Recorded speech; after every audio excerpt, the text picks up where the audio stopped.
Mèm ngã thong bên này hàng gam cơ, hàng gam nó cái điều lối nè, còn kopi lối rau đấy, khara tông nó, alu tông nó, tomato tông nó, hàng gam khara rau nó, hàng gam nó thì làm được gì?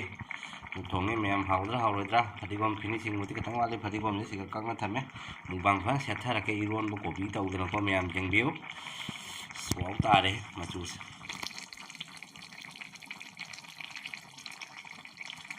Ngã thong một số lối đấy.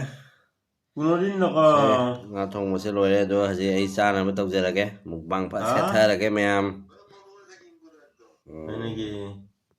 Hello, xin chào mèm, ngày đi ngã thong bôi nó bùa lạc sẽ đấy, đó ngã thong ở số ấy cái dập Eronbana ama giàu ra đấy.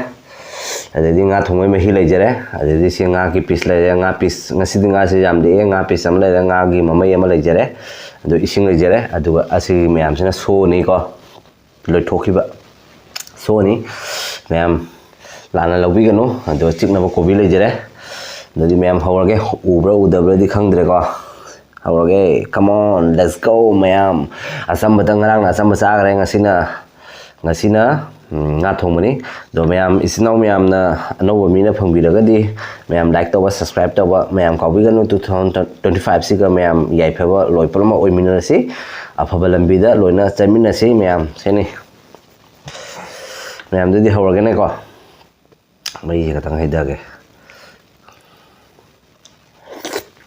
wow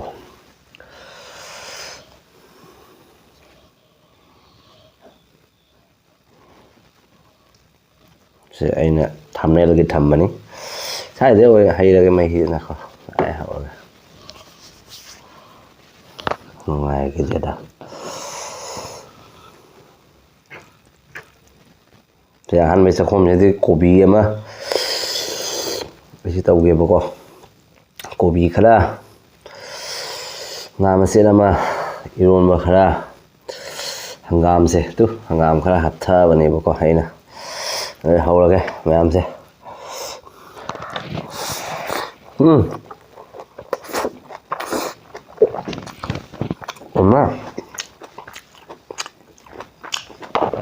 ngã thong rồi pot kape mèm pot kape mèm ngã thong rồi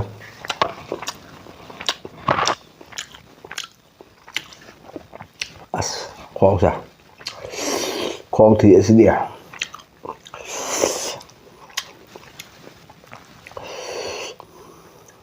hàng gam sẽ gam sẽ hiểu rồi là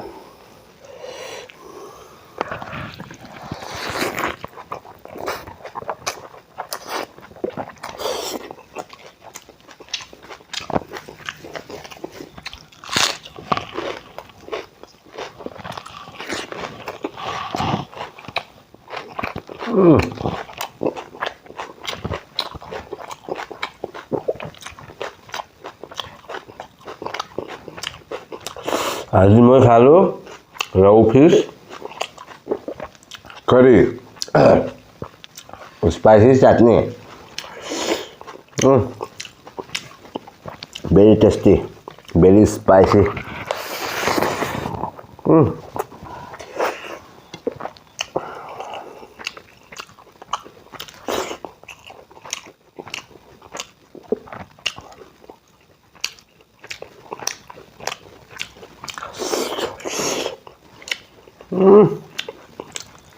ngon ra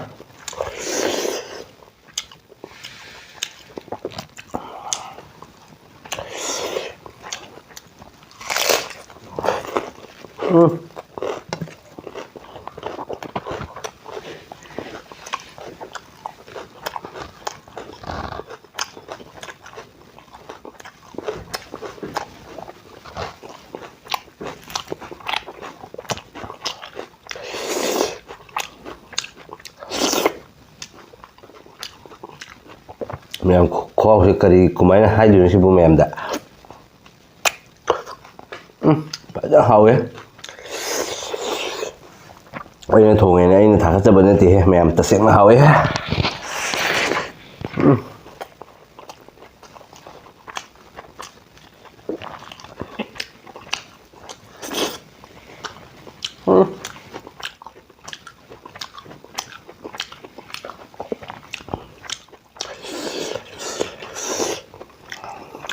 hangam.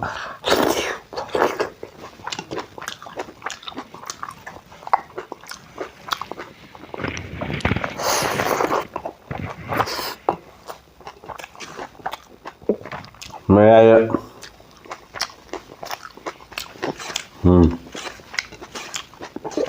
Naga pale.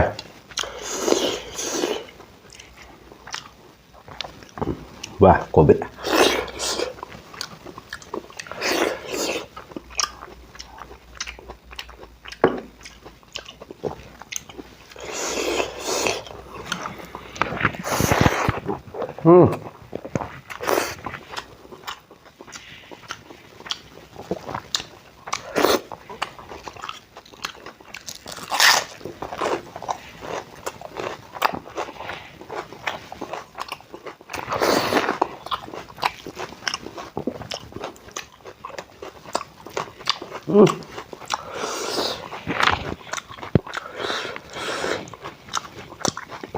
Mẹ phá haore ba.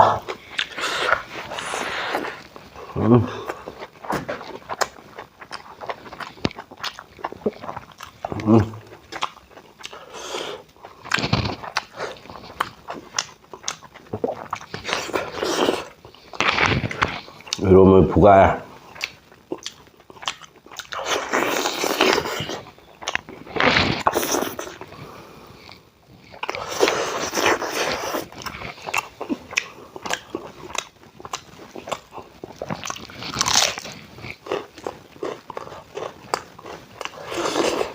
Mayamna Neire thongba, Eronbana Neire thongba.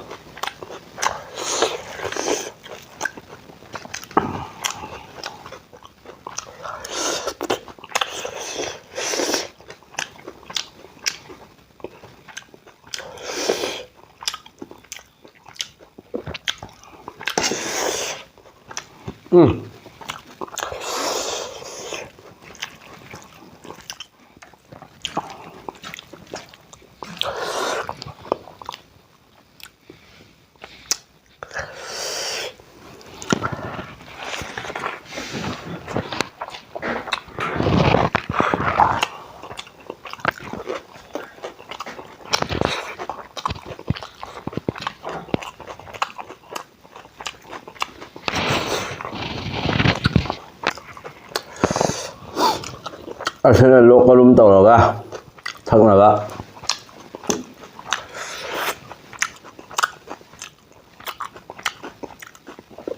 asana wati waram dil nungai bagi wakhan nungai bagi thakadaba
Oh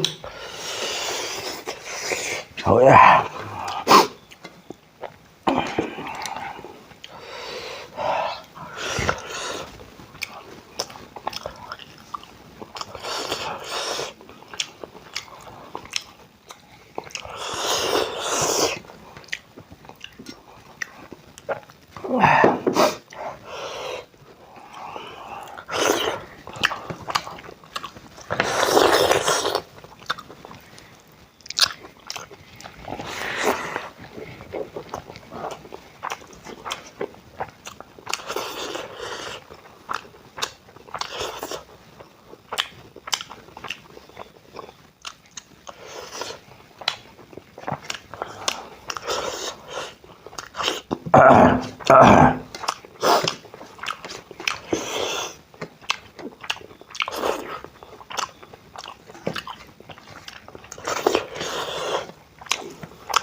Nga mà bây giờ nhìn vào hậu đi mà nó đâm đau xem nha.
Làm kho thì bơ.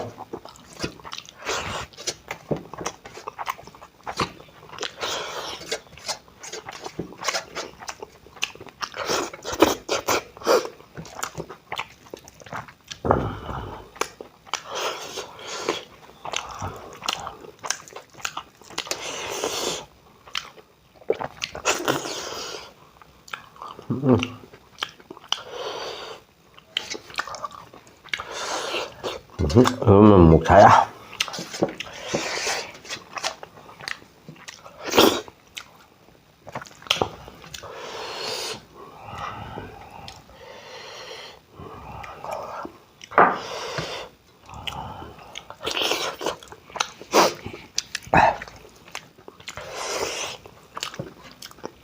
Mà mấy gì ba.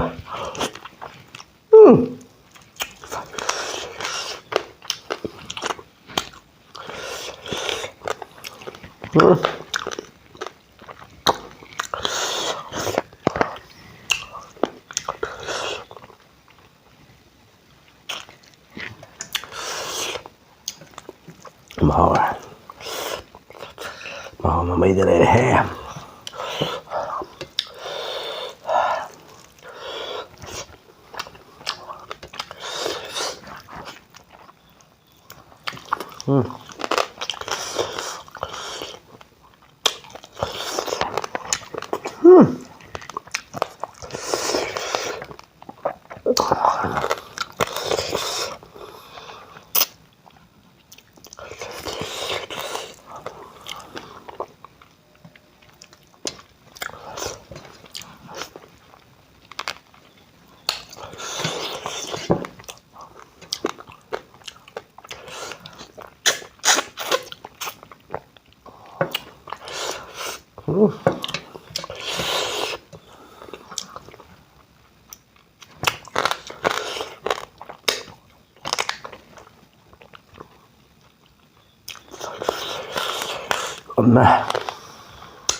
Nice.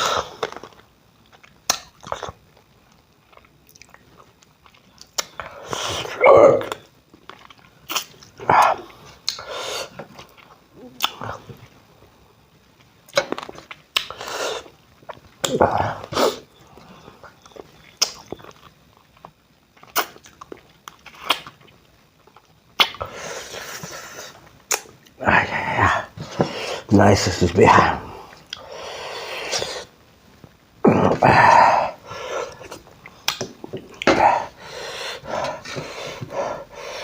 Udah, kena.